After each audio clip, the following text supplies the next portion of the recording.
Hello student, इससे पहले रासायनिक अभिक्रिया के बारे में एवं रासायनिक अभिक्रिया के कुछ उदाहरण इससे पहले वीडियो में आपको बता चुकी हूँ।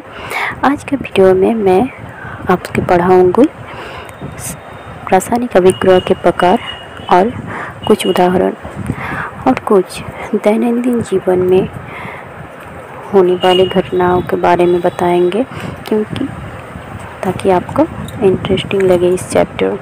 जैसे कि चिप्स के पैकेट में क्यों ऑक्सीजन की जगह नाइट्रोजन दिया जाता है। तो चलिए स्टार्ट करते हैं। तो पहले अगर हम बात करें कि अभिक्रियाओं के प्रकार कितने हैं, तो अभिक्रिया 5 प्रकार के होते हैं। रासायनिक अभिक्रियाएं 5 प्रकार के हैं। वो क्या क्या है? नंबर 1 संयोजन अभिक्रिया, नंबर 2 वियोजन अभिक्रिया जिसे अपघटन भी कहा जाता है, नंबर 3 विस्थापन अभिक्रिया, नंबर 4 द्विविस्थापन अभिक्रिया और नंबर 5 है उपचयन एवं अपचयन। तो आगे इन सब अभिक्रियाओं के प्रकारों के बारे में आपको बताएंगे और उससे रिलेटेड कुछ क्वेश्चन भी आपको करवा देंगे। तो चलिए पहले जानते हैं संयोजन अभिक्रिया क्या होता है। तो संयोजन अभिक्रिया हम कह सकते हैं जब 2 या 2 से अधिक पदार्थ संयोग करके एकल उत्पाद का निर्माण करते हैं, ऐसी अभिक्रियाओं को संयोजन अभिक्रिया कहते हैं। यानी कि 2 और 2 से अधिक पदार्थ, जैसे कि बिना बुझा हुआ चूना के साथ जल यानी कि H2O मिलकर क्या उत्पन्न करता है? बुझा हुआ चूना यानी कि CaOH2 प्लस ऊष्मा भी उत्पन्न होता है। इस अभिक्रिया में हम देख सकते हैं कैल्शियम ऑक्साइड एवं जल यानी कि 2 पदार्थ मिलकर उत्पन्न किया है CaOH2। इसी तरह और अगर उदाहरण हम लें तो क्या है? कोयले का दहन संयोजन अभिक्रिया के अंदर होता है, जैसे कि कार्बन प्लस ऑक्सीजन CO2 उत्पन्न होता है। अगर दूसरा और उदाहरण लें तो क्या है? हाइड्रोजन प्लस ऑक्सीजन से 2H2 उत्पन्न होता है। अगर आप लोग ये जो अभिक्रिया है इसे आप ठीक से देखें तो देख पाएंगे कि कुछ प्रक्रिया ऐसा भी है जहाँ पे ऊष्मा भी उत्पन्न होता है। तो जिन अभिक्रियाओं में उत्पाद के निर्माण के साथ साथ ऊष्मा भी उत्पन्न होती है, उन्हें हम ऊष्माक्षेपी रासायनिक अभिक्रिया कहते हैं। इसका कुछ प्राकृतिक उदाहरण भी है, जैसे कि मीथेन के साथ अगर ऑक्सीजन को अभिक्रिया किया जाए तो कार्बन डाइऑक्साइड प्लस जल और ऊर्जा उत्पन्न होता है, जैसे कि CH4 प्लस 2O2 क्या उत्पन्न होगा? CO2 प्लस 2H2 प्लस ऊर्जा। ऐसे ही कुछ प्राकृतिक घटनाएं हमारे शरीर के अंदर ही है, जैसे कि श्वसन, वो भी एक क्या है ना संयोजन अभिक्रिया की उदाहरण। श्वसन आप क्लास में पढ़ चुके होंगे, फिर भी मैं एक बार बता देती हूँ। ये जो हम लोग खाना खाते हैं उसके छोटे छोटे टुकड़े क्या होते हैं? ग्लूकोज में परिवर्तित होते हैं और कोशिकाओं को उस ग्लूकोज के साथ उपस्थित ऑक्सीजन को मिलकर हमारे ऊर्जा प्रदान करते हैं। तो ये श्वसन है और ये श्वसन भी एक तरीका का संयोजन अभिक्रिया है।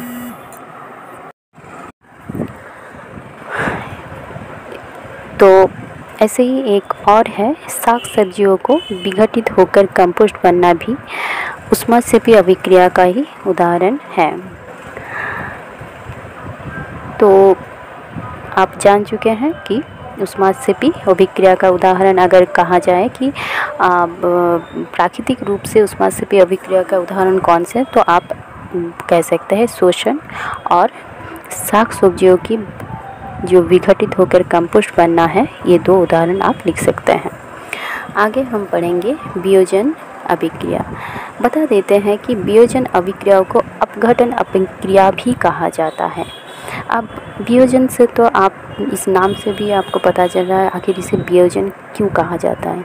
वियोजन का मतलब क्या है कि एक बड़े टुकड़े को छोटे छोटे हिस्से में बट जाना को वियोजन कहा जाता है। जैसे कि एक अगर उदाहरण हम लें तो आप लोगों को ठीक से पता चल जाएगा।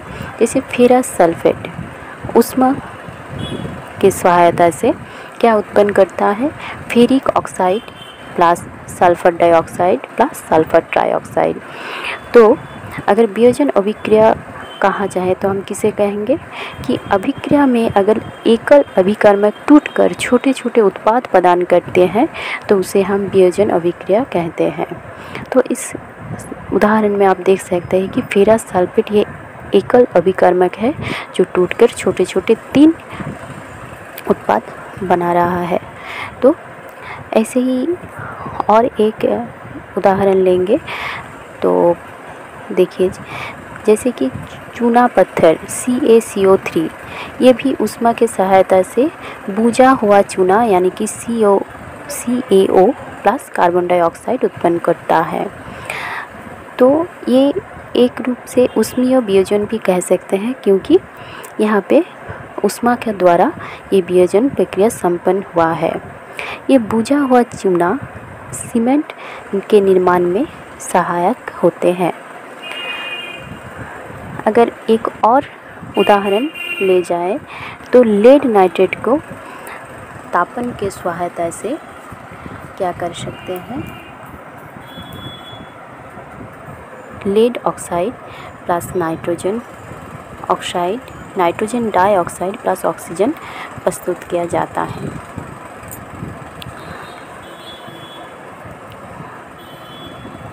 ऐसे ही अगर हम देखें कि सूर्य के प्रकाश के श्वेत रंग का सिल्वर क्लोराइड धूसर रंग का हो जाता है। प्रकाश की उपस्थिति में सिल्वर क्लोराइड का सिल्वर तथा क्लोरीन में वियोजन के कारण ही ऐसा होता है।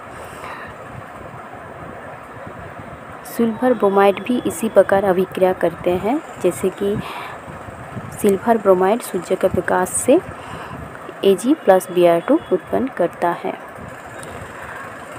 तो हम देख सकते हैं कि वियोजन अभिक्रिया में अभिकारकों को तोड़ने के लिए ऊष्मा, प्रकाश और विद्युत ऊर्जा की आवश्यकता होती है। जिन अभिक्रियाओं में ऊर्जा अवशोषित होती है उन्हें हम ऊष्माशोषी अभिक्रिया कहते हैं। अब आते हैं विस्थापन अभिक्रिया। विस्थापन नाम से आपको पता चल रहा है कि विस्थापन मतलब हटा दिया जाना यानी कि वैनिश हो जाना। तो विस्थापन प्रक्रिया अगर हम देखें कि दोनों तत्व में से कोई एक तत्व के रंग या उसकी जो अवस्था है अगर वो हट जाए यानी कि विस्थापित हो जाए तो हम उस अभिक्रिया को विस्थापन अभिक्रिया कह सकते हैं। तो एक उदाहरण से हम इसे समझेंगे। जैसे कि लोहे का 3 कील लेना पड़ेगा और उसे अच्छे से रेगमाल से रगड़ लेना होगा। अब उस कील को 10 ml सल्फेट के विलयन में, जो कि एक परख नाली में सल्फेट लेना होगा और उसमें वो कील को रख देना होगा धागे से बांधकर। अब 20 मिनट के पश्चात दोनों कीलों को कॉपर सल्फेट के विलयन से बाहर निकालना होगा। अब हम देख पाएंगे कि लोहे का कील का रंग भूरा हो गया और कॉपर सल्फेट के विलयन का नीला रंग मलिन हो गया। लेकिन ऐसा क्यों होता है? यही कारण है विलयन और विस्थापित अभिक्रिया का। तो इस अभिक्रिया को अगर हम संकेत में लिखें तो होगा Fe+CuSO4 उत्पन्न होगा FeSO4 प्लस कॉपर यानी कि आयरन सल्फेट प्लस कॉपर। विस्थापित अभिक्रिया के कुछ अन्य उदाहरण भी हम दे सकते हैं, जैसे कि जिंक प्लस कॉपर सल्फेट से जिंक सल्फेट प्लस कॉपर उत्पन्न होता है। ऐसे ही लेड यानी कि Pb और कॉपर क्लोराइड से PbCl2 यानी कि लेड क्लोराइड प्लस कॉपर उत्पन्न होता है। अब बात करते हैं द्विविस्थापन अभिक्रिया। विस्थापन अभिक्रिया आपको समझ में आ गया होगा। विस्थापन मतलब हटा दिया व विस्थापित हो जाना। अब द्विविस्थापन, द्वि मतलब है दोनों का कुछ न कुछ हट जाएगा। तो इसमें क्या होता है कि जो एलिमेंट हम लेंगे उनका जो आयन है वो आदान प्रदान होगा, तो तब हम कह सकते हैं कि द्विविस्थापन अभिक्रिया कहते हैं। तो हम कह सकते हैं वो अभिक्रियाएं जिनमें अभिकारकों के बीच आयनों का आदान प्रदान होता है उन्हें हम द्विविस्थापन अभिक्रिया कहते हैं। एक उदाहरण से हम देख सकते हैं। इसके लिए एक परख नली में 3 ml सोडियम सल्फेट का विलयन लेना होगा। एक अन्य परख नली में 3 ml बेरियम क्लोराइड लेना होगा। अब दोनों विलयनों को अगर मिला दिया जाए तो हम क्या देखेंगे? हम देखेंगे श्वेत रंग की एक पदार्थ का निर्माण होता है जो जल में अविलय है। इस अविलय पदार्थ के अवक्षेप कहते हैं। जिस अभिक्रिया में अवक्षेप का निर्माण होता है उसे अवक्षेपण अभिक्रिया कहते हैं। तो आशा करती हूँ कि आप लोगों को द्विविस्थापन अभिक्रिया क्रियाएं को समझ आ गया होगा। अब 5 नंबर में है उपचयन एवं अपचयन। तो नाम से आपको पता चल गया होगा कि उपचयन और अपचयन का मतलब क्या होता है। उप यानी कि ह्रास हो जाना, और उप यानी कि युक्त हो जाना, और अप यानी कि ह्रास हो जाना। तो अगर कोई अभिक्रिया में कुछ परमाणु युक्त होता है तो उसे हम उपचयन, और अगर ह्रास हो जाता है तो हमें अपचयन अभिक्रिया कहते हैं। और अगर किसी अभिक्रिया में ये दोनों संगठित हो तो हमें उसे उपचयन, अपचयन अथवा रेडक्स अभिक्रिया कहते हैं। तो कुछ उदाहरणों से हम इसे समझेंगे। जैसे कि हम अगर कॉपर प्लस ऑक्सीजन को तापन के सहायता से अभिक्रिया किया जाए तो उत्पन्न होगा कॉपर ऑक्साइड। यहाँ पे आप देख सकते हैं कि कॉपर और ऑक्सीजन मिलकर कॉपर ऑक्साइड निर्माण किया है, तो ये एक उपचयन अभिक्रिया है। यानी कि यहाँ पे कॉपर ऑक्साइड में ऑक्सीजन का वृद्धि हुआ है। इसी तरह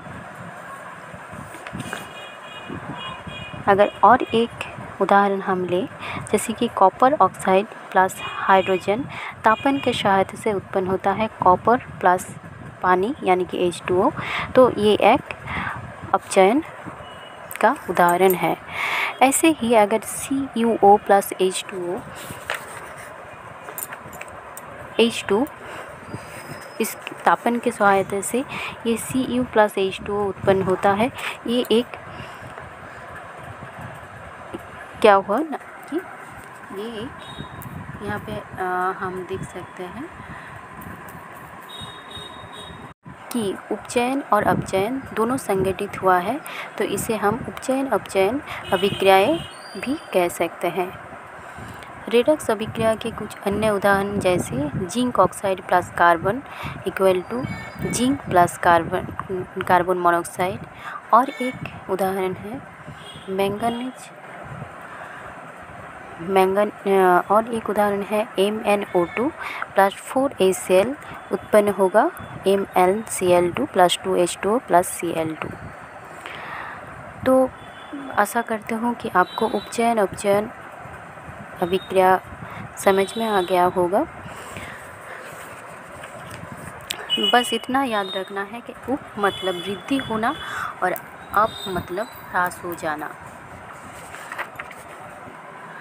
तो अब बात करेंगे कि उपचयन अभिक्रियाओं को प्रभाव क्या हमारे दैनंदिन जीवन में है? ज़रूर है। दैनंदिन जीवन में अगर इसका प्रभाव पूछा जाए तो आप लिख सकते हैं संक्षारण और विकृत गंधिता।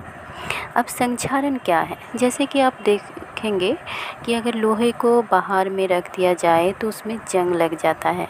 ऐसे ही कुछ मेटल है जैसे कि चांदी, तांबे, अगर अम्ल और आर्द्रता के संपर्क में आ जाए तो उसका संक्षारित होती है, तो इस प्रक्रिया को संक्षारण कहा जाता है।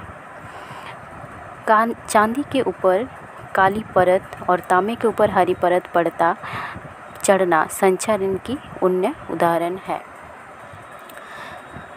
संक्षारण के कारण कार के ढांचे, पुल, लोहे की रेलिंग, जहाज तथा धातु, विशेषकर लोहे से बनी वस्तुओं की बहुत क्षति होती है। लोहे का संक्षारण एक गंभीर समस्या है। क्षतिग्रस्त लोहे को बदलने में हर वर्ष अधिक पैसा खर्च होता है। ऐसे ही विकृत गंधिता, ये क्या है? वसायुक्त यानी कि तैलीय जो खाद्य पदार्थ है, सामग्री है, जब लंबे समय तक रखी रह जाती है तब उसका स्वाद और गंध खराब हो जाता है। उपचयित होने पर तेल एवं वसा विकृत गंधी हो जाती है तथा उनके स्वाद तथा गंध बदल जाते हैं। प्राय तैलीय तथा वसायुक्त खाद्य सामग्रियों में उपचयन रोकने वाले पदार्थ मिलाए जाते हैं। वायुरोधी बर्तनों में खाद्य सामग्री रखने से उपचयन की गति धीमी हो जाती है। इसी कारण चिप्स के पैकेट में ऑक्सीजन को हटाकर उसमें नाइट्रोजन जैसी कम सक्रिय गैस से युक्त कर देते हैं ताकि चिप्स का उपचयन ना हो सके। अभिक्रिया में पदार्थों से ऑक्सीजन या हाइड्रोजन का योग अथवा ह्रास भी होता है। ऑक्सीजन का योग या हाइड्रोजन का ह्रास ऑक्सीकरण या उपचयन कहलाता है। ऑक्सीजन का ह्रास या हाइड्रोजन का योग अपचयन कहलाता है। तो स्टूडेंट्स, आज के चैप्टर यह ख़त्म होता है और इससे रिलेटेड कुछ क्वेश्चन अगर आपको जानना है तो आप कमेंट में ज़रूर बताइएगा। और अगले दिन हम अम्ल, क्षारक एवं लवण चैप्टर को स्टार्ट करेंगे।